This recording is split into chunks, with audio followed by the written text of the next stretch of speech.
So Queen Latifah is getting a talk show. Pretty much everyone has a talk show. If you don't have a talk show, you're, well, okay.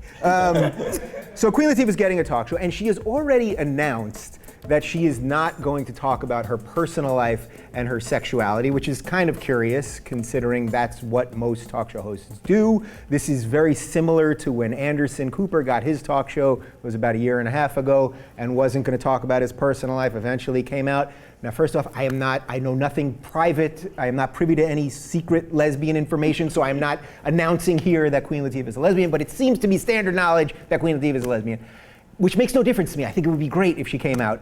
If she doesn't come out, that's fine too. But the idea that you're going to be a public figure at this point in 2013 with all the way gay rights have moved forward and gay marriage and all that, it almost seems like she doesn't deserve it. I don't want to be that judgmental, and as a gay person especially, I want to give her the benefit of the doubt here. But I see this as just a really terrible sign of how to go about doing public stuff. How's that? I also just think it's highly problematic. I think that one of the main reasons that it's a tool that we see in terms of interview style, daytime shows and talk shows, it's because it's a way of putting your guests at ease. So if I'm sitting here and I'm talking about, I just had my baby and my husband and I quarreled, and you're like, okay, that's really sad. So, right. You're here to promote your movie. Yeah, it's about, how this romantic comedy of me falling in love for the first time, and it's really super awkward. Yeah. Yeah, you're right. That would be awkward. And everything is an awkward segue to something else because you won't allow that kind of a rapport that naturally flows in conversation. Yeah. And I also think because she started out in entertainment, it's very different when you start out as like an Oprah Winfrey, right, who started out as a reporter. So on this side of things, where it's a little bit more detached. Yes.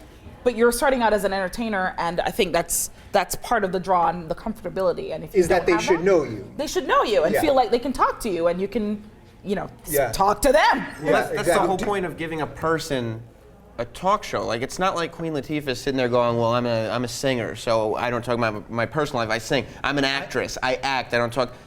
I talk. Like, it's the Queen Latifah show. What are you doing a show for? Right, and to go ahead and announce before the show, here's the topic I'm not going to talk about. The one thing that actually everyone wants to talk about is the one thing I'm not going to talk about. But giving her a little bit of leash here, is it unfair of us to ask this of gay people? And I'm really only playing devil's advocate here because obviously I've put myself out there in that regard, so I don't agree with it personally. But is there some unfair aspect that we demand her to be, or public people to be totally open about who they are? Personally, I think that where we are, it's 2013, and we're living in a space and in a time that is the most accepting and the most embracing of homosexuals in media than it's ever been. And I think she's at a particularly powerful position in terms of her career. It's not as though she's a newbie who may be afraid that, oh my God, I won't work after this if anyone finds out or whatever. You're Queen Latifah. I couldn't take a job from you if my life depended on it. You know what I mean? Only good would come of it. Right. Like, only things that would help other people and people watching her being like, oh, she was strong enough to do that. I should do that. And why don't we learn from history? It drove Rosie insane, literally insane, that she had to go on and pretend to be in love with Tom Cruise and throw koosh balls at the audience and not be herself on the Rosie show. Right, and I've talked about this with Rosie. I mean, after she came out, look, her career took off again, and she was back on The View. She had a show on Sirius for a while, and now she's a mother again. Like, it saved her life. People like when people are being themselves. Yeah. And you are you'll isolate some of the audience, and so it's a little more polarizing, so it might be a little riskier. Yeah.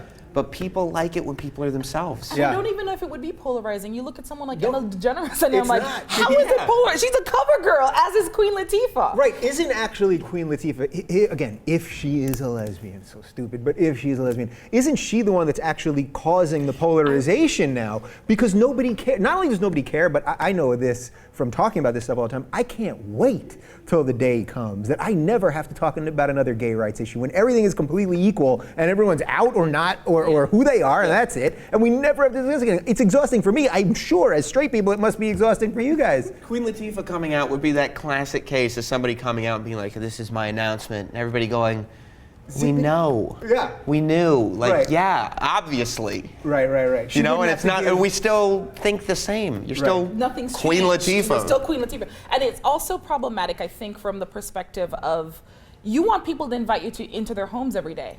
You want people to tune in, turn on a channel, and make sure to watch you at 3 o'clock on whatever her time thing is. I think it's a daytime show. Yeah. And I think part of that it's similar to the YouTube space of they need to feel like they know you. Yeah.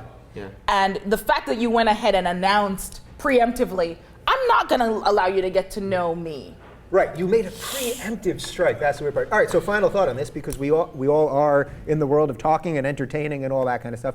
How much of yourself do you feel is legit to kind of hold back for your audience and for your public I think persona? part of being a public figure and asking people to treat you as such. Like, I want you to make it so that I can make a living just being myself, and I just get to be me, and you just watch me, is you are completely open about yourself, and I brought my wife unwillingly into the spotlight. Right yeah, she's here. But she's had secrets about her put on the air that she didn't like, and I've had every piece of information possibly about me that I can think of. Oh, this is funny. This could entertain somebody. Throw it out there. Yeah. Yeah, I think it's disrespectful to your audience to not just completely, if you're going to be a public figure, be public. Yeah, and it's so funny because that's, to me, the secret of Howard Stern's success and most successful people is just be honest about who you are and that kind of thing. What about you? Because you play a lot of characters also, but there's still truth in them. There is still an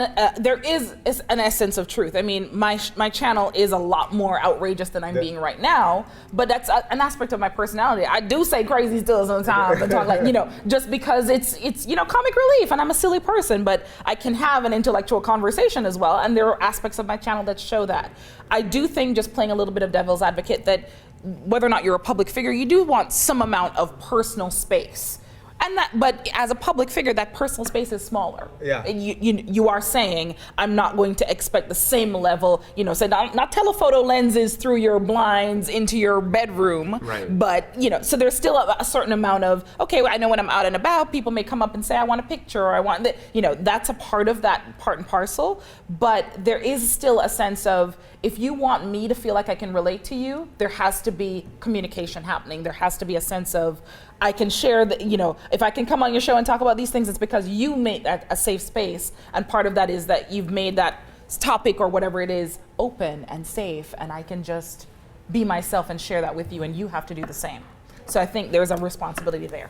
All right, well, I hope we made this open and safe, and you felt that you could be you while you were watching. Shanna Malcolm, Sam Roberts, their Twitters are down there. You can find them on YouTube, and we'll put all that stuff down there. And there is a subscribe button, which they yell at me every week. You have to tell people to subscribe. You just have to click it once, and then that's it. It's very, very simple. Thank you guys for watching, and we'll do it again next week.